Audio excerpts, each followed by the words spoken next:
Let me begin this evening by expressing my gratitude to the American people for your outpouring of love and support following the assassination attempt at my rally on Saturday.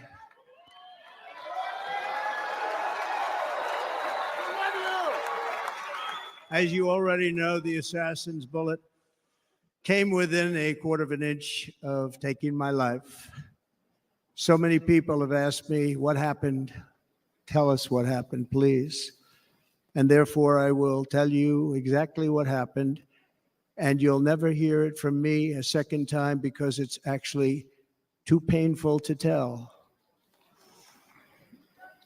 It was a warm, beautiful day in the early evening in Butler Township in the great Commonwealth of Pennsylvania.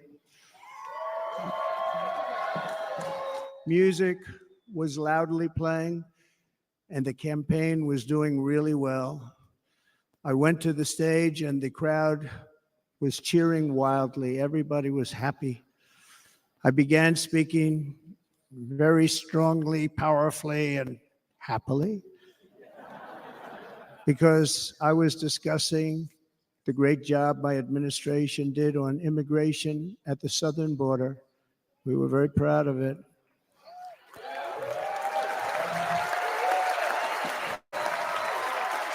Behind me and to the right was a large screen that was displaying a chart of border crossings under my leadership. The numbers were absolutely amazing. In order to see the chart, I started to, like this, turn to my right and was ready to begin a little bit further turn, which I'm very lucky I didn't do, when I heard a loud whizzing sound and felt something hit me really, really hard on my right ear. I said to myself, wow, what was that?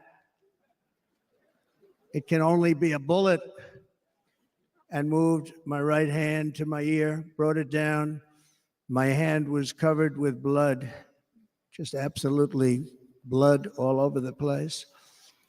I immediately knew it was very serious, that we were under attack, and in one movement proceeded to drop to the ground. Bullets were continuing to fly as very brave Secret Service agents rushed to the stage, and they really did. They rushed to the stage.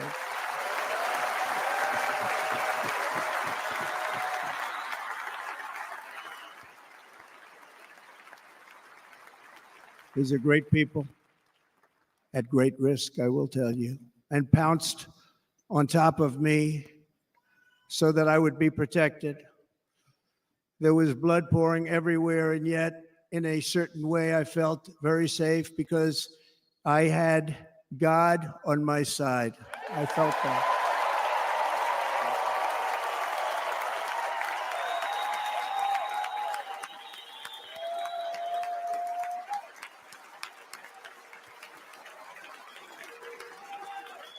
The amazing thing is that prior to the shot, if I had not moved my head at that very last instant, the assassin's bullet would have perfectly hit its mark, and I would not be here tonight. We would not be together. The most incredible aspect of what took place on that terrible evening in the fading sun was actually seen later.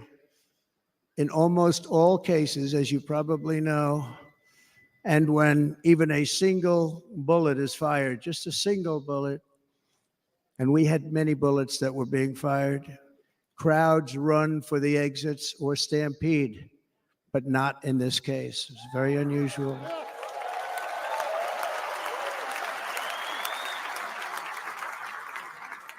This massive crowd of tens of thousands of people stood by and didn't move an inch. In fact, many of them bravely, but automatically stood up looking for where the sniper would be. They knew immediately it was a sniper. and then began pointing at him. You can see that if you look at the group behind me. That was just a small group compared to what was in front. Nobody ran, and by not stampeding, many lives were saved. But that isn't the reason that they didn't move. The reason is that they knew I was in very serious trouble. They saw it. They saw me go down. They saw the blood and thought, actually, most did, that I was dead. They knew it was a shot to the head. They saw the blood. And there's an interesting statistic. The ears are the bloodiest part. If something happens with the ears, they bleed more than any other part of the body.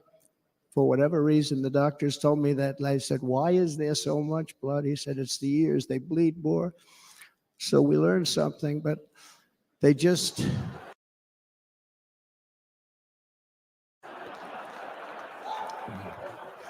this beautiful crowd, they didn't want to leave me. They knew I was in trouble. They didn't want to leave me. And you can see that love.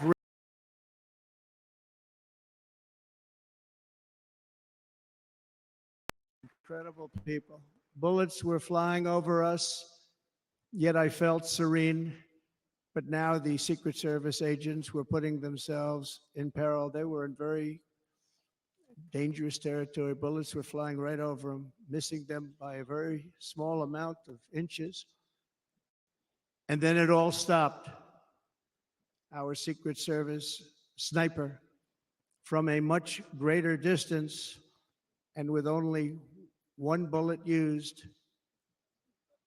took the assassin's life, took him out.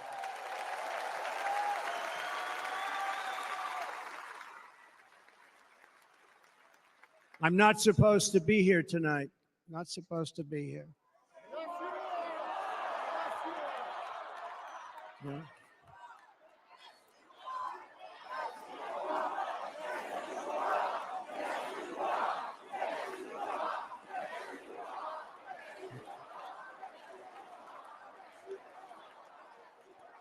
Thank you. But I'm not. And I'll tell you, I stand before you in this arena only by the grace of Almighty God.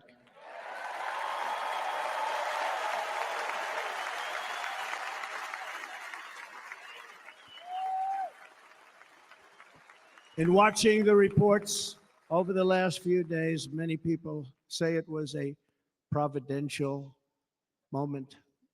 Probably was. When I rose surrounded by Secret Service, the crowd was confused because they thought I was dead, and there was great, great sorrow. I could see that on their faces as I looked out.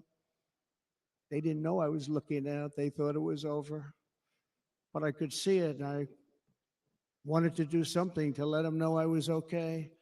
I raised my right arm, looked at the thousands and thousands of people that were breathlessly waiting, and started shouting, "Fight, fight, fight."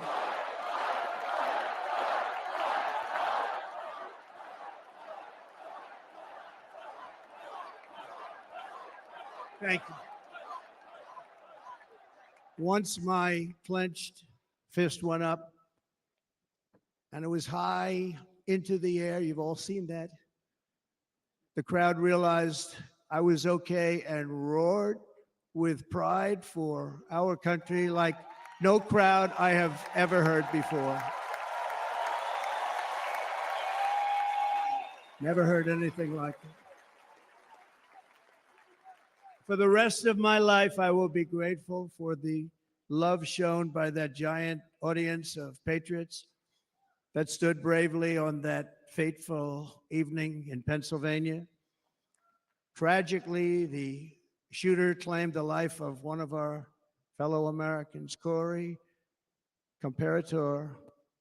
Unbelievable person, everybody tells me. Unbelievable. And seriously wounded, two other great warriors.